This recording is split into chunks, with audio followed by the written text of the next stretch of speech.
Welcome to Weddings Unveiled, the podcast designed to help you build a productive, profitable wedding or event business. Here's your host, Angela Profit.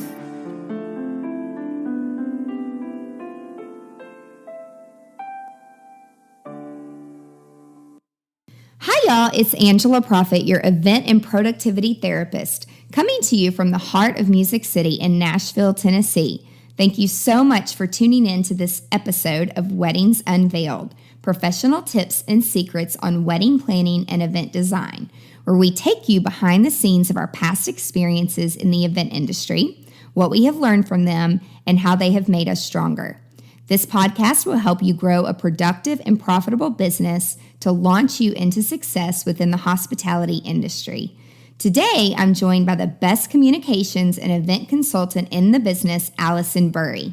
Hey everybody, thank you so much for having me, Angela. I'm so excited to share some of our past experiences together. We've definitely been through some unique situations over the years. What are we discussing today? Today, we are talking about being prepared for destination events, especially if you're on an island.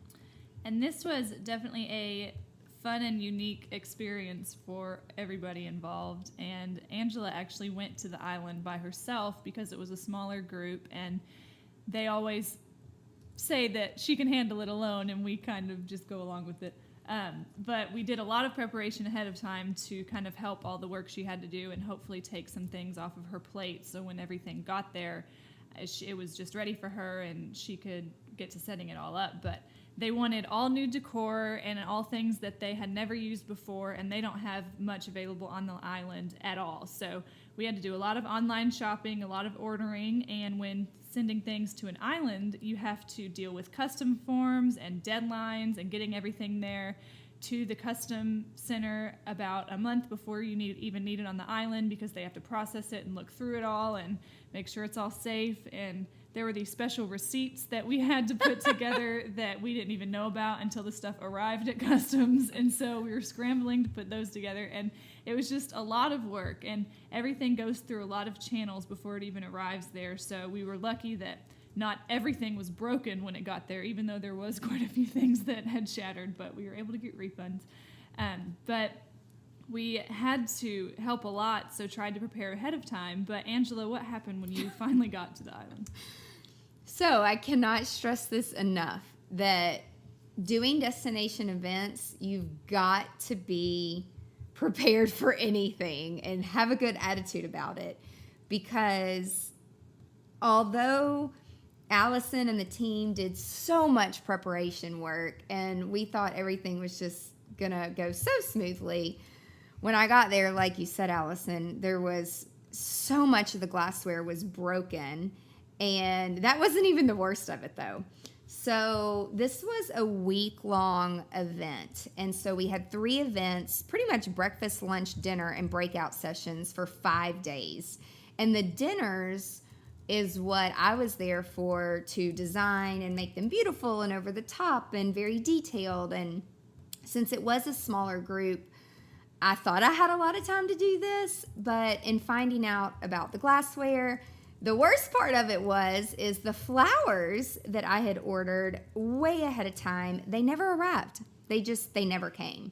I don't know if they got stuck in customs. I never really found out what happened, but basically I knew that they were not there. They were not coming. And so there was a local florist that was on the sister island that is bigger, so having to take a ferry over to the main island to get a few things last minute had to happen, and they don't have the things there that I really wanted to use. And so after I was able to get my hands on a few things, that night I ended up driving around in a golf cart in a nightgown, climbing trees, in the middle of the night, because you're not supposed to do that there. You're not supposed to cut down anything, like no flowers, trees, no wildlife. It's like that kind of island. So in the middle of the night, I'm like climbing trees, doing what you have to do. I'm getting like that sap stuff all over my hands. It was just absolutely disgusting.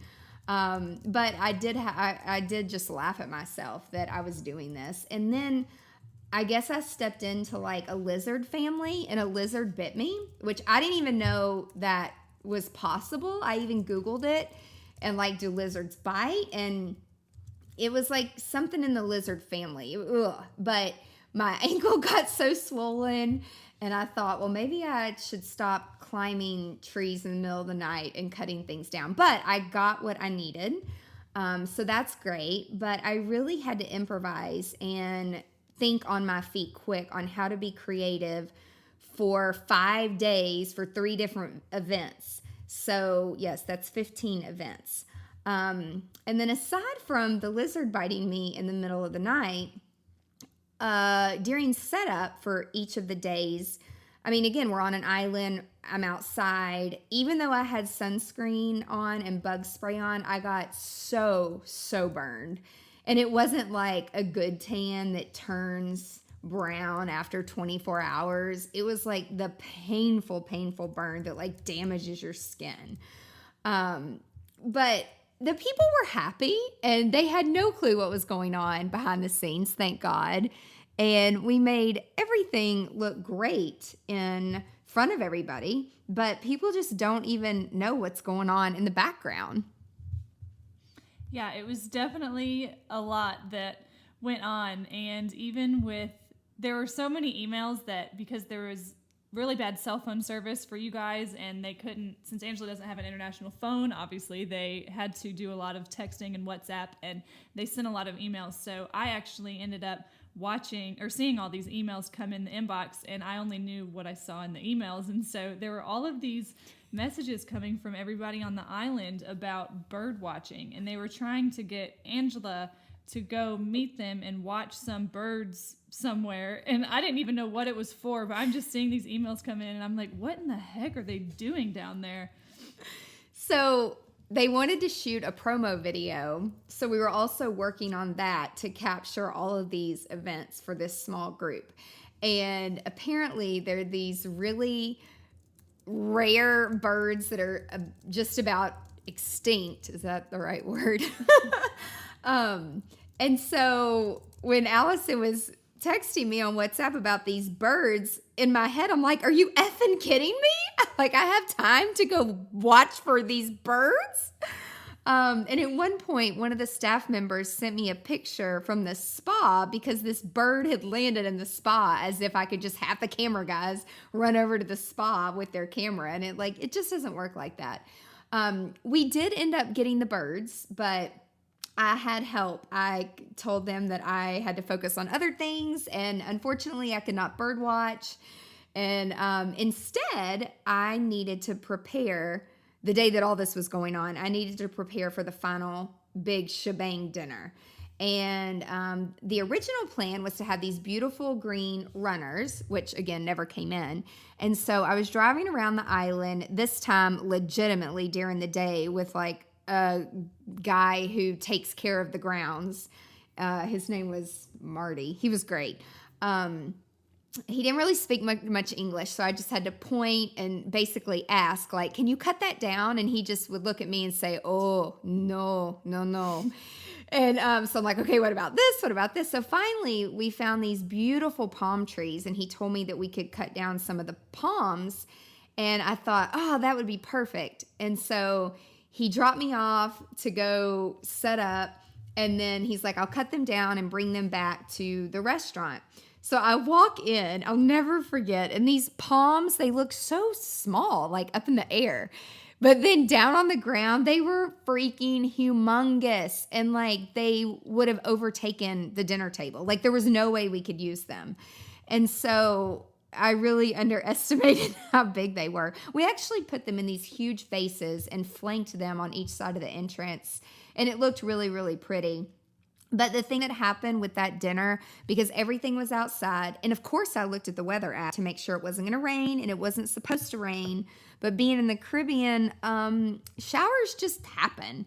And so the board, they were out there at dinner, and dinner was almost over, thank God, but all of a sudden out of nowhere, it just starts pouring down raining. And so very quickly, everyone gets up, and we had to move the beautiful setup inside. And since then, I've actually been back to that island to do some more work for them, and they've renovated that event area, and it actually has a cover now. So I think that they learned a little bit on how to be a little bit more efficient for outdoor events in case it rains. Yeah, it seems that everybody learned a little bit during that experience, but what was your biggest takeaway from everything that happened that week? I would say my biggest takeaway is definitely over order on the glassware, even if it costs a little bit more. I was able to pull it together, but basically I had to reuse some of the same stuff from event to event, which we all know logistically behind the scenes is pretty stressful and kind of a nightmare to like redo stuff very, very quickly. And then above all, like be flexible, and you've got to make sure, especially if you're on an island, go a day or two early and scout it out and make sure that you're prepared for anything if your stuff doesn't come, and remain calm. Great. Well, Angela, can you share with our listeners some of the different products and resources you have available to help wedding and event planners?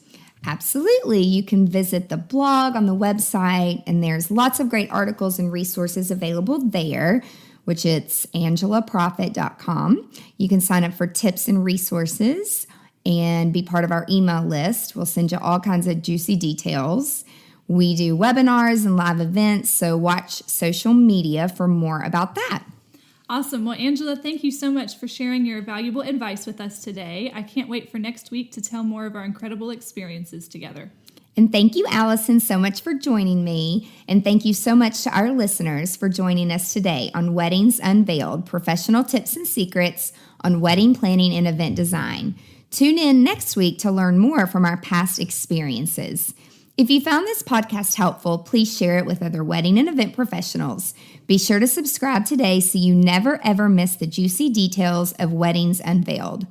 I'm so passionate about helping other event professionals, and with my background in psychology, I appreciate that our best selves develop from real life situations. Thank you so much for listening. Be sure to tune in next week for more tips on how to grow your business.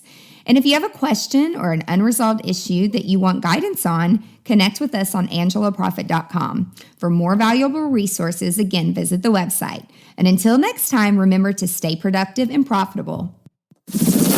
You've been listening to Weddings Unveiled with Angela Profit. Join us next time for more insights to help you build a productive, profitable wedding or event business. For more great resources, head over to angelaprofit.com.